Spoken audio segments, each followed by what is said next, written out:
আসসালামু আলাইকুম, নতুন একটি ভিডিওতে সবাইকে স্বাগত। তো আজকে আমরা পেজ 20 থেকে নতুন আরেকটি টপিক, প্রথম চ্যাপ্টারের নতুন একটি টপিক যার নাম হচ্ছে সূচকের সূচক, এই পার্টটা দেখব। কেমন? তো সূচকের সূচক বলতে কি বোঝায়? সূচকের সূচক, ঠিক আছে, যেমন এই রয়ের কারণে সূচকের সূচক বলতে আমরা সাধারণত সূচক বলতে কি বুঝে থাকি, তাই না? দেখা যাচ্ছে কোনো একটি সংখ্যার উপরে, যেমন 2, এর উপর যখন 2 থাকে তখন আমরা বুঝি যে 2 হচ্ছে 2 গুণ 2 এই অবস্থাতে ছিল। তো সেটাকে আমরা সংক্ষিপ্ত করার জন্য আমরা এইভাবে লিখেছিলাম, তাই না? 2 এর উপরে সূচক 2 দিয়ে। তো সূচক দ্বারা সাধারণত বোঝায় যে ওই সংখ্যাটা, ওই ভিত্তিটা, ওই সূচক যতবার আছে ততবার সে গুণ আকারে ছিল। অর্থাৎ 2 এর উপর সূচক 2 থাকা মানে 2 গুণ 2 অবস্থায় ছিল। বা সূচকের উপরে যদি আমরা 2 গুণ 4 করি, 4 লিখি, তার মানে সূচক হচ্ছে 4 বার এরকম গুণ অবস্থাতে ছিল, তাই তো? এটা হচ্ছে বেসিক। কিন্তু সূচকের সূচক, অর্থাৎ এই সূচকের উপরেও কি আর কোনো সূচক আছে, সেইটা হচ্ছে আমরা এই চ্যাপ্টার থেকে দেখব যে সূচকের কোনো সূচক আছে কিনা। অর্থাৎ 2 এর উপরে আমরা যেমন 2 লিখি, এর উপরে আবার আলাদা করে কোনো 2 লেখা যায় কিনা, বা এর উপর আলাদা করে কোনো 5 লেখা যায় কিনা, 6 লেখা যায় কিনা। অর্থাৎ সূচকের সূচক, সূচকের সূচক, ঠিক আছে? তো দেখি এখানে কি বলতেছে, আগে আমরা একটু পড়ে দেখব, তারপরে দেখব যে এখানে কি বলছে। যে আমরা আবার বিদ্যালয় থেকে 5 দিন ধরে নিজেদের রোলের শেষ অঙ্কের সমান ক্যান্ডি দেওয়ার কথাটি ভাবি। তো নিজেদের রোলের শেষ অঙ্কের যে শেষ অঙ্ক যেটা, সেটা অনুযায়ী যে ক্যান্ডি দেওয়া, ওইটা হয়তো তোমাদের মনে আছে। তো ধরো তোমাদের বিদ্যালয়ে এবার সিদ্ধান্ত নেওয়া হলো যে আগের বারের মতো কেউ একদমই পাচ্ছে না, এমন হবে না। তোমরা জানো যে সাধারণত এই যে রোলের শেষ অঙ্ক অনুযায়ী ক্যান্ডি দেওয়া, এই নিয়মের একটু অসুবিধাও ছিল। কি অসুবিধা? যে সাধারণত লাস্টের দিনে দেখা যাচ্ছে ক্যান্ডি থাকতো না, অথবা যাদের রোলের শেষে দেখা যাচ্ছে 0 ছিল বা 1 ছিল, কি বললাম, যাদের রোল দেখা যাচ্ছে 10 বা যার রোল হচ্ছে 11, তো এর রোলের শেষ অঙ্ক যে 0 বা 1, এরা কিন্তু কি পাইতো? এরা প্রতিদিনই একটা করেই পাইতো। বা যাদের রোলের শেষে 0 ছিল তারা প্রতিদিন 0 করেই পাইতো, তাই তো? তো এটা কিন্তু অসুবিধা ছিল। তো বলতেছে এই অসুবিধার জন্য বিশ্ববিদ্যালয় কর্তৃপক্ষ কি করলো, আগের দিনের 5 দিন ধরে ক্যান্ডি দেওয়ার সিদ্ধান্ত নিল, কিন্তু নতুন আরেকটি নিয়মে। এই অসুবিধার জন্য তারা কি করলো, নতুন আরেকটি নিয়ম তৈরি করলো। সেই নিয়মটা কি? যে তোমরা রোল নাম্বার চিন্তা করবে এবং রোলের শেষ অঙ্কটি নাও। তবে এবার নতুন নিয়ম অনুযায়ী যাদের শেষ অঙ্ক 0 বা 1 ছিল তারা একদমই কোনো ক্যান্ডি পায়নি বা খুব কম ক্যান্ডি পেয়েছে। তাই এবার সকল শিক্ষার্থীর রোলের শেষ অঙ্ক না ধরে তার জায়গায় 11 ধরা হবে। অর্থাৎ যাদের রোলের শেষ অঙ্ক 0 বা 1, তারা নিজেদের রোলের শেষ অঙ্কের জায়গায় 11 ধরবে। মানে এখানে যেটা বললাম আর কি, যাদের রোলের শেষ অঙ্কটা ছিল 0 বা 1, এদের অসুবিধা হচ্ছিল। তো এদের অসুবিধার কথা ভেবে বললো, নতুন নিয়ম করছে কি, যে যাদের রোলের শেষ অঙ্ক 0 থাকবে বা 1 থাকবে, ঠিক আছে, তারা এই 0 বা 1 না ধরে তারা কত ধরবে? 11, ঠিক আছে? 11 ধরে গুণ করে তারা ক্যান্ডি নিবে। তো এখানে আরো কিছু বলতেছে, দেখি যে পূর্বের থেকে আরেকটি নিয়ম পরিবর্তন এসেছে। আগের নিয়মে প্রথম দিন রোলের শেষ অঙ্ক যা তা একজন শিক্ষার্থী সেই সংখ্যক ক্যান্ডি দেওয়া হয়েছে, কিন্তু এবার প্রতিদিন সকলকে একটি করে ক্যান্ডি পাবে এবং বাকি নিয়মগুলো আগের মতো থাকবে। অর্থাৎ দ্বিতীয় দিন একজন শিক্ষার্থীর প্রাপ্ত ক্যান্ডির সংখ্যা হবে আগের দিনে পাওয়া ক্যান্ডি রোলের শেষ অঙ্ক গুণ করা হলে, গুণফল যাই হবে সেই সংখ্যক, এভাবে বাকি 3 দিন সকলে ক্যান্ডি পাবে। মানে বলতেছে যে প্রথম দিন কি হচ্ছিল, প্রথম দিনে রোলের সংখ্যাটা ধরে আমরা করছিলাম। অর্থাৎ যার রোল হচ্ছে 15, সে 5 ধরে করছিল। আগের নিয়মটা ছিল যে সে 5 ধরে প্রথম দিনই ক্যান্ডি পাবে। কত? প্রথম দিনই তাকে 5টি ক্যান্ডি দেওয়া হবে। কিন্তু এবার বলা হচ্ছে না, এই নিয়ম ক্যান্সেল। এবার নিয়মটা হচ্ছে যে প্রথম দিন হচ্ছে পাবে 1টি ক্যান্ডি। প্রথম দিন পাবে কয়টি? 1টি ক্যান্ডি, ঠিক আছে? দ্বিতীয় দিন পাবে কি, প্রথম দিনের ক্যান্ডি, অর্থাৎ 1টি ক্যান্ডি গুণ তার রোলের শেষ অঙ্ক কত ছিল 5টি, তার দ্বিতীয় দিনে পাবে 5টি ক্যান্ডি। ঠিক আছে, এইটা হচ্ছে তারা নতুন রুলস চালু করছে। তো আমরা দেখি এই অনুযায়ী আমরা 1.29 সে ম্যাথটা পারি কিনা। এটা হচ্ছে তোমরা 20 পেজে পেয়ে যাবো, কেমন। আর এটা হচ্ছে ছক 1.29। এবার কি বলতেছে, ছক অবশ্যই গুণফলের সূচক আকারে প্রকাশ করতে হবে, কোনো ক্ষেত্রে তোমাদের গুণফলটিকে প্রকাশ করতে হবে না। তো আমাদের এখানে রোল ধরে নিতে হবে। রোল ধরে নেওয়ার পর আমাদের রোলের শেষ অঙ্ক লিখতে হবে। প্রথম দিন, দ্বিতীয় দিন, এগুলো দিনের লেখা আছে এখানে। আর এখানে আমাদের প্রাপ্ত ক্যান্ডির সংখ্যা এখানে হিসাব করে লিখতে হবে। তো ধরো বোঝার সুবিধার্থে এখানে আমরা একটি রোল সংখ্যা ধরে নিব, কেমন। যেমন এখানে বোঝার সুবিধার্থে আমরা এখানে রোল সংখ্যা হচ্ছে কত, 3 ধরে নিলাম। ঠিক আছে, 3। আচ্ছা, 3 ধরে নিলাম। রোলের শেষ অঙ্ক কি, যেহেতু 3 ছিল, তার মানে এখানেও আমরা 3 ধরে নিলাম। হ্যাঁ, এবার প্রথম দিন 1টি পাচ্ছে, দ্বিতীয় দিনে কত, 3 গুণ 1 মানে 3টি পাচ্ছে। তৃতীয় দিনে কত, দ্বিতীয় দিনে যে 1 গুণ 3 পেয়েছিল, তার সাথে আবার আরেকটা 3 গুণ, 3 এখানে 2 বার আছে, তার মানে 3-এর উপর আমরা 2 দিতে পারি।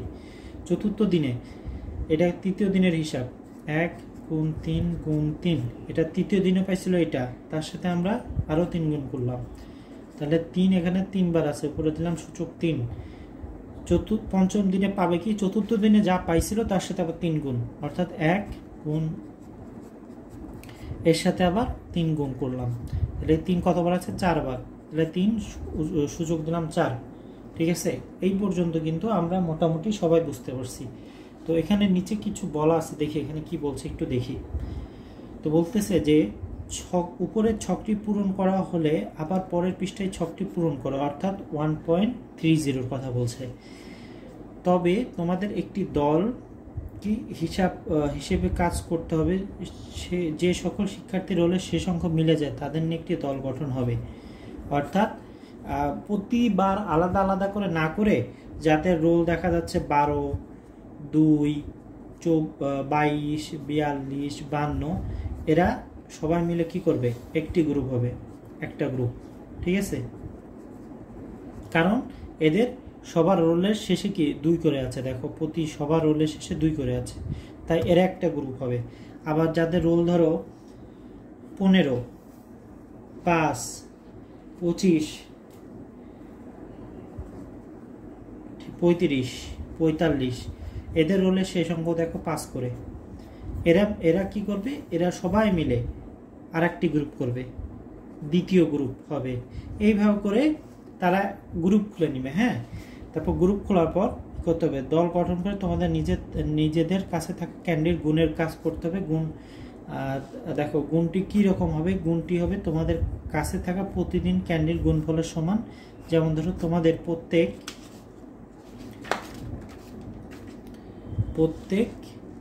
প্রত্যেকে এখানে ছক পূরণ আগে একটি বিষয় ভাবো, ধরো দলে 10টি করে ক্যান্ডি পাই, সে দলে 5 জন আছে, তাহলে দ্বিতীয় দিনে সেই দলের প্রত্যেকে ক্যান্ডি পাবে 10টি করে, তৃতীয় দিনে পাবে 10 স্কোয়ার। বুঝছো কিনা, মানে এখানে আমাদের দলের হিসাব করতে হবে।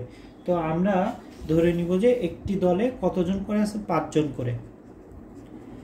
একটি দলে কতজন করে মেম্বার আছে, 5 জন করে। আর এই ম্যাথটা তোমরা হচ্ছে 21 পেজে পেয়ে যাবো, কেমন। পেজ নাম্বার হচ্ছে 21, এটা হচ্ছে 1.30 ছক। তো এইটা হচ্ছে খুবই ইজি। এখানে আমাদের রোল নাম্বার একটা গ্রুপ ধরো, এখানে আমরা ধরে নিব কোন গ্রুপ ধরা যায় বলো।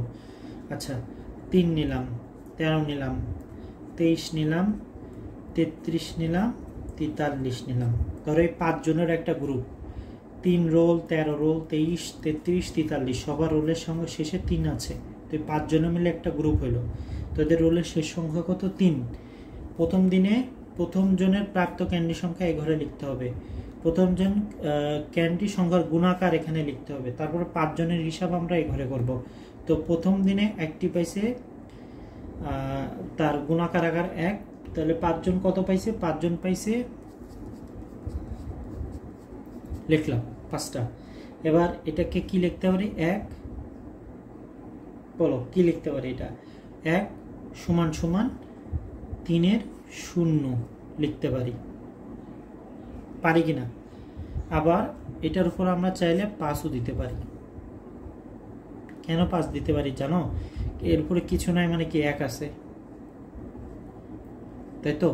তো আমরা যদি যে যোগের নিয়ম যদি মানে তোমরা খেয়াল করো যে সূচকের যোগের নিয়ম, তাহলে সবগুলোর যখন ভিত্তি 1 থাকে, 5টার ভিত্তি 1, তার মানে উপরে যে সূচকগুলো আছে সেগুলো যোগ করতে হয়।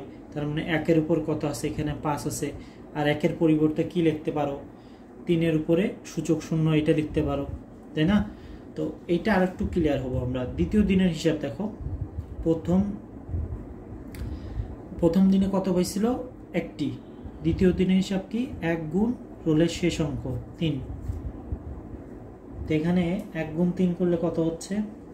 এটাকে আমরা যদি গুণাকার আকারে লিখি তাহলে আমরা কি লিখবো? 1 গুণ 3 মানে 3ই। আচ্ছা, আর এখানে যদি আমরা লিখি তাহলে 3 করে পাচ্ছে প্রতিদিন, তার মানে 5 জন কত? 5টা 3। এটাকে যদি আমরা লিখি উপরে কত আছে? 1 আছে, 1 আছে। তো এটা আমরা কি লিখতে পারি? 3-এর 1/5 লিখতে পারি কিনা? কিছু নাই মানে 1 আছে। আচ্ছা, চতুর্থ দিনের হিসাবটা আমরা করব। চতুর্থ দিনের হিসাব হচ্ছে এটা হচ্ছে মানে একজনের হিসাব, একজনের উপরে 5। এখানে একজনের হিসাব একজনের উপরে 5, মানে বুঝতে পারছো বিষয়টা? তৃতীয় দিনের যদি আমরা হিসাব করি তাহলে দেখো এই যে 3, এটা একটা বাদ দিয়ে দিই, হ্যাঁ, তাহলে আমাদের বুঝতে সুবিধা হবে। 3 গুণ 3 কত হয়? এখানে হচ্ছে 9। আচ্ছা, 3 গুণ 3 এটাকে আমরা কি লিখতে পারি? 3 স্কোয়ার দিতে পারি। তাহলে গুণ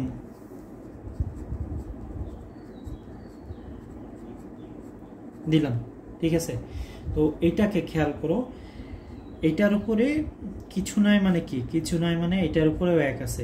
সূচকের সূচক, আমরা এই চ্যাপ্টারের নামই করতেছি সূচকের সূচক, অর্থাৎ এরকম যে সূচক আছে এই সূচকের উপর কিছু নাই মানে আরো একটি সূচক আছে, সেটা হচ্ছে 1।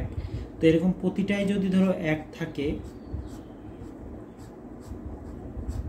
প্রতিটাই যদি 1 থাকে উপরে, 5টা 1 থাকে, তো 5টা 1 যোগ করলে কত হয়? 3 2 উপরে 5। পরের দিনে দেখো 3 গুণ 3 গুণ 3 কত হচ্ছে? 27। এবার 3, এটাকে আমরা কি লিখতে পারি? 3 উপরে সূচক 3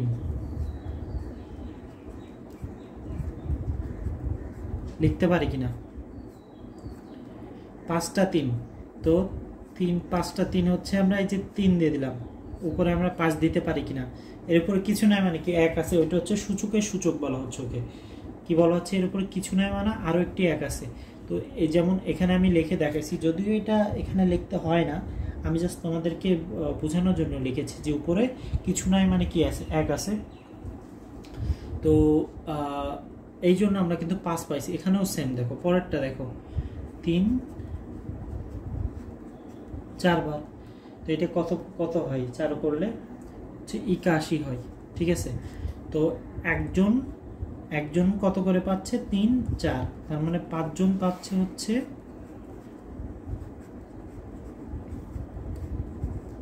প্রতিবার কত করে? প্রতিবার এখানে 4 সূচক আছে। তো এটাকে যদি আমরা সূচকীয় আকারে এবার গুণফল করে লিখি তাহলে 3 উপরে 4 সূচক আর এর উপরে 5, ঠিক আছে? ক্লিয়ার কিনা হিসাব? তো আই হোপ এই পর্যন্ত বুঝতে অসুবিধা হওয়ার কথা না, হলে অবশ্যই কমেন্ট বক্সে জানাবা। আর নেক্সট ক্লাসে আমরা পরবর্তী টপিক নিয়ে আলোচনা করব। আনটিল দেন সবাই ভালো থেকো। আসসালামু আলাইকুম রহমতুল্লাহ।